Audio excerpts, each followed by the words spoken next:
Hey bucket listers, it's Trav Bell, the bucket list guy here, and welcome to one of our global bucket list interviews that it's sitting here nice and deep down in the Bucket List Academy. And I'm here with Annette White from Bucket List Journeys. That's it, isn't it, Annette? Bucketlistjourneys.net? Bucket List Journey. Cool. So I've been following Annette since I became the Bucket List guy. We actually had the same theme for our website, and you know, it's like she probably thought, "Oh, this guy's just copying me." But I was going to rename myself the Bucket List Girl. Yeah, there you go. No, it's I've been following you, and you're an inspiration, and I want to share, kind of like your philosophy on life, because you are out there. We've just had a chat, and some of the things you've done really, really cool.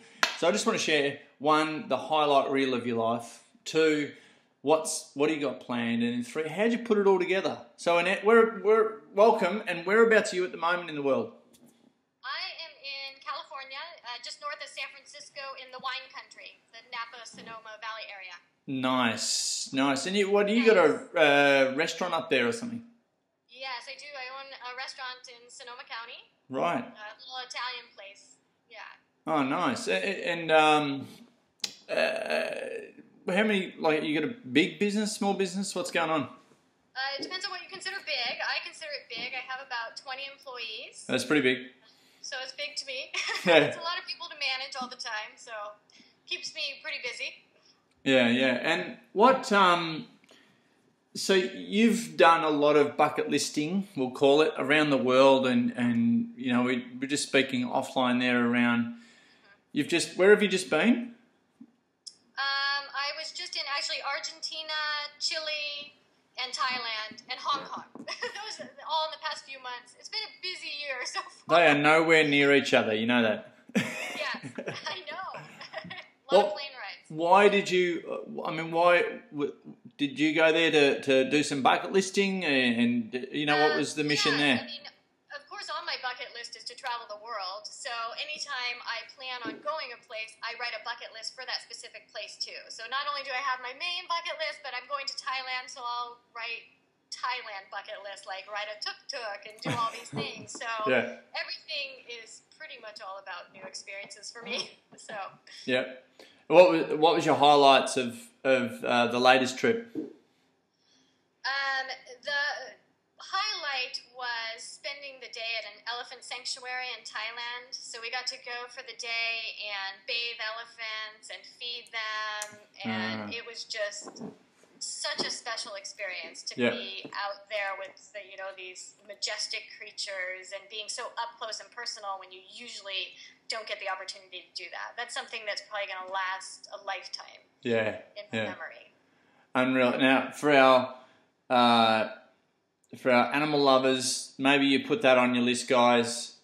Now, for the younger people, did you find yourself at a full moon party in Thailand? No. Okay, good. All right, we are. A little bit older. Yeah.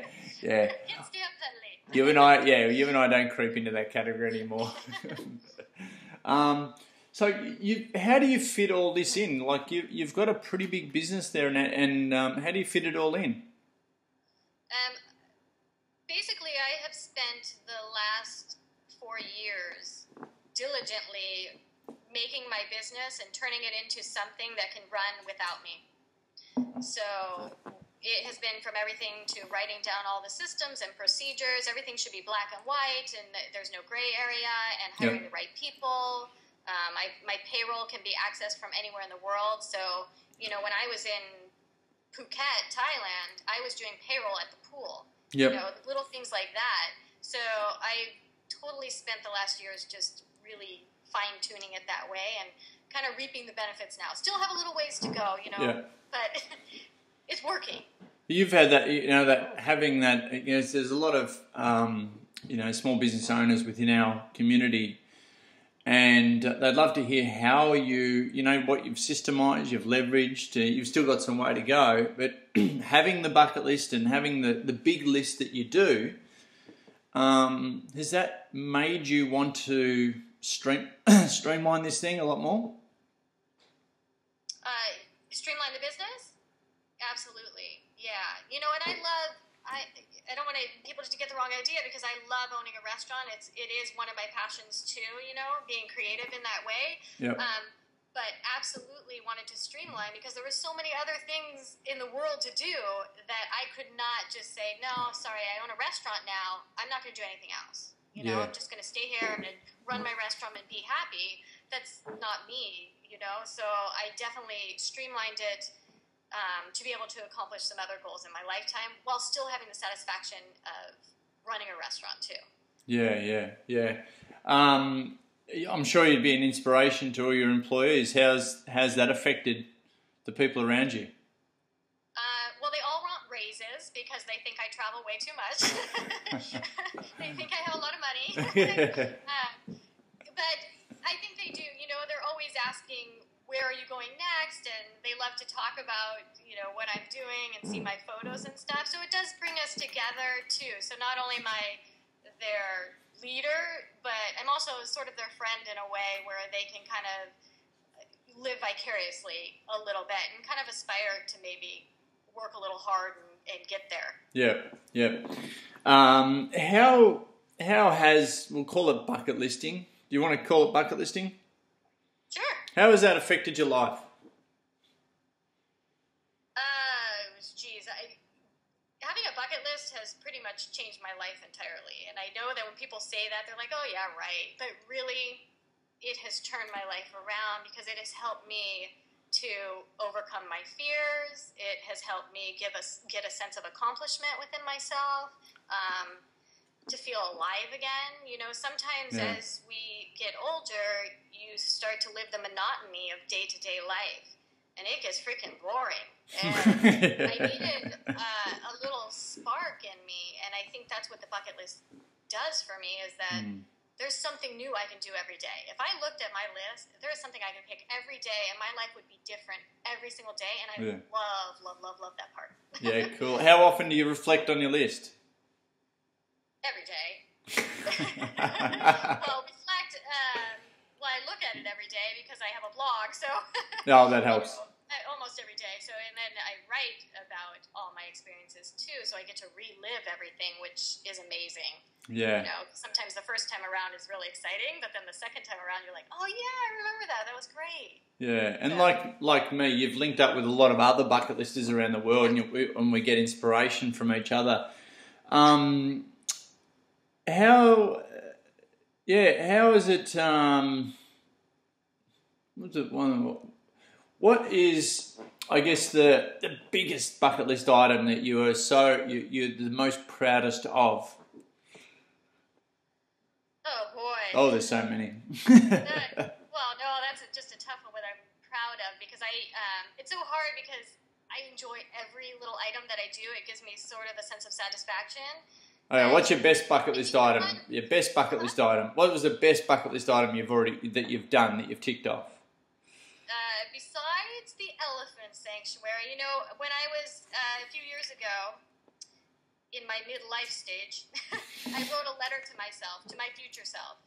So I sat down on my birthday, and I wrote a really long letter about how I felt about everything at that moment, about life, about career, about love, about my family, and it's on my website too. Cool. But I think it was just such a defining moment, because sometimes you don't sit down and just think about how you feel. And then the next year on my birthday, I went and read it back to see, am I feeling the same way, or have I changed at all? And so every year I try and read it. So that was one of the most, inspirational to myself, you know, to do. Now, you don't look that old. Yeah, older than you. Are you? Yes. Oh, really? Don't tell them how old you are. No. Shall I ask, or is that... I got a few years on you. Shall I ask, or is that rude? No, it's not rude. I don't mind. I'm 43. 43? Yeah. Oh, you don't look a day over 45. I'm so just trying to be funny. At least you're 40. Yeah, I haven't... yeah, it's a kind of... Yeah, I mean, as you would have seen, we did the Inca Trail and rocked up at Machu Picchu on the morning of my 40th birthday, and you know, that was the best place, I think, to have a midlife crisis. So I would agree. I haven't been yet, but so I'm 45. we sat there and just got all zen for a couple of days. It was great. Hey, what else is on your list? There's so many. I have 500 things on my list. Oh, shit. Where do we see that? Have you got that published or what? Yes, it's on my blog too. All right, we'll put it in this post. Every time I'm here, there's so many amazing things in the world. I can't confine myself. I know. So, but what I have upcoming that I'm super excited about is I'm heading to Africa in 2 weeks. Oh, really? Going on, an African safari. We're doing that next year. Huh? We're doing that next year. Are you? Oh, you'll have to tell me how it goes. Yeah, I'm so excited. I've never been to Africa. I've never done a safari. So that's probably one of the most exciting things that I'm looking forward to. Yeah. Unreal. And does your husband think you're nuts? Yeah, yes and no. He appeases me. I make him eat weird things like crickets and century eggs and stuff like that, and he'll do it. But afterwards, he's like, "Why?" Yeah. And stop. And stop. And is he the camera guy on most things? Yeah. Because your blog, I've seen all the photos that aren't of me in them, but if I eat something weird, I always make him take a picture of me. I have like 1,000 pictures of me eating weird crap around the world. Because you've got a gastronomy. Is that how you say it? Yeah, gastronomy. A bit of a gastronomy angle to your bucket list. What's the weirdest thing? I feel like I'm talking to Bear Grylls here. What's the weirdest thing that you've ever eaten? Probably give me the top 5. Yeah, lamb's brain, pig's tail, Jesus. crickets, mealworms, a century egg. I mean, a lot of weird stuff. What's a century egg? A century egg is a preserved egg that is very popular in Asia. They preserve it, and it's like I could have guessed. Weeks old, and it's green. It looks disgusting, and it smells like ammonia. But it was fun. Oh, shit. Look, I want to say only in Asia there, but it's. That's amazing. So it's not. What I'm hearing, it's not all about travel, because some of the bucket lists that you and I read and that we interact with, and maybe one of the myths out there is bucket listing isn't just about travel, is it? Absolutely not. In the beginning, especially when I wasn't able to travel because I had the restaurant, I would do stuff even close to my home. Like I was saying before, I learned how to make origami in my house, or I created... Can you make the little cranes? I made the little crane. Really? Is that hard? A very freaking hard little crane. Ooh. Yeah, it took a really long time. I really respect those origamiists, if that's what they're called. You're not throwing that down as a challenge, eh? Yeah. Have you made a crane? No. Is it on your list? No. Come on. All right. I know. And I want the video for it. I am not living. Have you done a video around that? Yes. Well, I did a video because I was going to show people how to make the origami crane. You'll have to watch the video. But it says, I have no right to show you how to make this crane because even though I've done it, it is, haphazard. So. Again, you need to stunt. It sounds like you need to stunt like ninja or young Asian kid or something that's just a whiz at making just insert him or her to whip this thing up and then claim it as your own. Yeah, where were you then when I was making the video? Damn. Hey, so look, apart from travel, what else is on your list apart from eating weird stuff and making origami? Learning how to knit a scarf, little cool, simple things like that. Making soap. I like creative stuff. Cool. So little things. Hiking. There's a waterfall trail near my house, so I would love to be able to hike that entire trail, you know. If Yep. I'm going to stay close to home, I have some easier things to do too to keep me occupied when I'm not out and about. Now, I'm just going to throw this one out there. I don't know if you saw it, and it's not all that graphic, but and it's not about competing lists or anything like that, just getting ideas. I was a nude life drawing model for an art class around the corner from where okay, so note to self, guys, and Annette, if you're thinking about putting this on your list, whatever you do, do not do it in your local suburb, because it makes the morning coffee run a little bit awkward. That's all I'm saying. I don't think I'm going to put that on my list. I might have when I was 20. I'll swap you. I'll do the origami. You do that one. No. Trade? No. Oh shit. No, I don't know. Maybe if I was in a different country.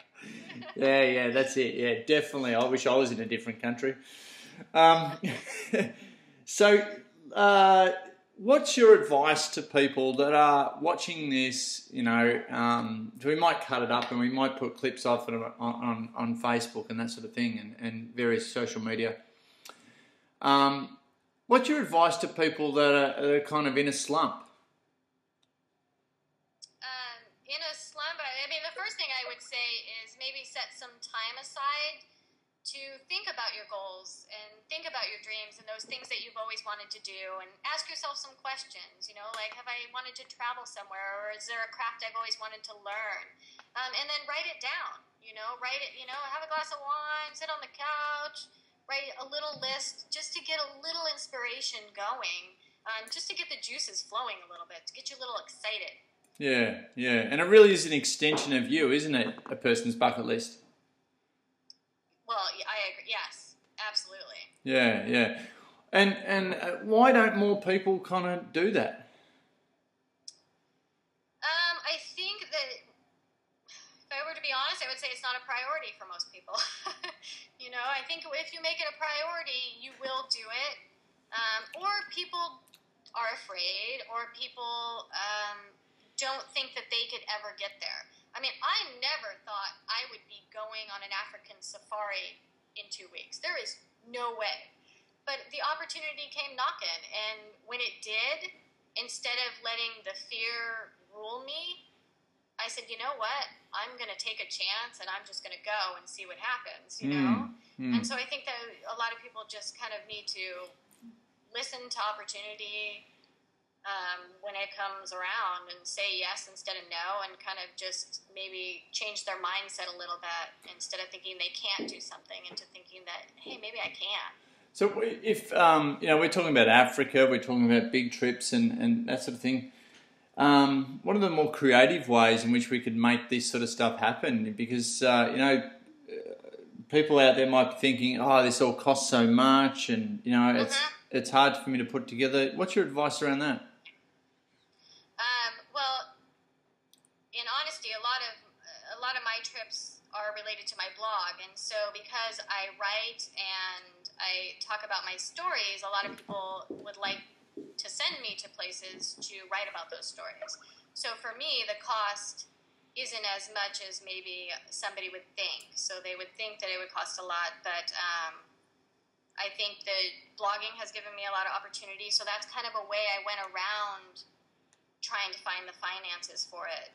But also to just try and start a travel fund too. And maybe, Africa, that's way far away, but maybe you just want to travel to a city you've never been to that's really near you. Maybe it's just a 2-hour drive that you've just never seen. Just make a plan for that and save a little bit, or say, oh, hey, today I'm not going to buy that coffee. Instead, I'm going to put it into a bucket and I'm going to save a little bit. I did a lot of that too. Yeah, you've actually put money into a bucket. Yes. I like that idea. I think that might have been before I had a bucket list too. Very cool. Very cool. Yeah, look, I've always said, be a tourist in your own town first, and get that. What you're talking about is get the little runs on the board, getting that momentum, that motivation you get from just ticking those little things off, and that just helps you get that momentum to smash through the big things, doesn't it? I would totally to attractions I've never been. I live in a very small town, and there was some attractions I'd never been to, or there was a local brewery that I've never toured. You know, little things like that. I would just go and say, hey, let's do this today, you know, because it was something new. And that does get you a little excited, and it gets your mind thinking in a different way. You're starting to look for opportunity to have a new experience instead of just, I don't know, doing the same thing every day. It kind of depresses us, doesn't it? Yeah. Seeing people live a life just on the treadmill. Yeah. For me, that would be a sad life for me. You know, it wouldn't make me happy. No. It would mean I was just existing and I wasn't living, and that would be very difficult for me. Oh, I'm totally hearing you. Hey, last but not least, I have to mention your YouTube channel now. There's a couple of auditions on there. Do you want to tell us about that? I auditioned for the Oprah show. She was doing a show kind of about people who wanted to live their passion and create their own show surrounding it. So I submitted an audition for, of course, a bucket list show. And I got pretty far. I got a million votes, which I thought was pretty darn good. Oh. And I did get called by the producers. Wow. I was told to be ready to come to LA to audition, and then I just never got that second call. Oh, no. It was really sad, but it was really fun, and you know what? It was really inspiring just to know that many people liked the idea enough. You know, that in itself was really cool. Cool. So, yeah. Who did they end up picking? They picked, I think, a cooking show. You know, I don't recall. It was like somebody who cooked for family cooking or something. Yep. Yeah. Oh, wow. He cool. was good. Not as good as Bucket List. No. When are they running this thing again? I think we've got to partner up. I know, right? Next Yeah. week. Yeah. Bring some Australian into it. Amazing Race. Yeah. Hey, look, how can... You've been an absolute inspiration today, Annette, and I know I'm going to keep following you, and I can't wait to hear about Africa. And since we're taking a bunch of people over there next year, it's going to be really cool, and I want to hear all about it. How can people follow you, contact you? Follow your journeys. They can follow my blog at bucketlistjourney.net. That's probably the easiest way, and then from there they can find me on Twitter and Facebook, all those social media places. And if they're in, where is your restaurant? And if they're in... Oh yeah, my restaurant's in Petaluma, in Sonoma County. If you are ever there, come and say that you saw me. And might give you something. Might give you a little something. Little Italian something there, and with some Napa Valla fine wine and little Chianti. Oh, nice. It sounds. I went down to Argentina after Peru, and had went to a place that was famous for. Danny Dover actually put me onto it from lifelisted.com. Okay. Yeah. And it had an Argentinian steak, if you're into steak, steak and an Argentinian red wine. I sat there. What was the place called? I'll have to send it to you. I sat there by myself because my dad was sick, and I sat there just eating my steak, drinking my red wine, did a little video blog, and I was in seventh heaven. Yep. Oh, that was good. When we were in Argentina, all we did was eat meat every freaking meal. It was great, though. It was great, but it was a lot. Yeah. Now, look, I love what you do. You're an absolute inspiration. Never forget that. And I'm sure that all the people listening and watching this have got a great deal out of it. You're a great personality, and hey, look, just keep bucket listing until we both kick it, huh? Yeah, thank you. All right. Thanks, Annette. Thanks, bye. Bye.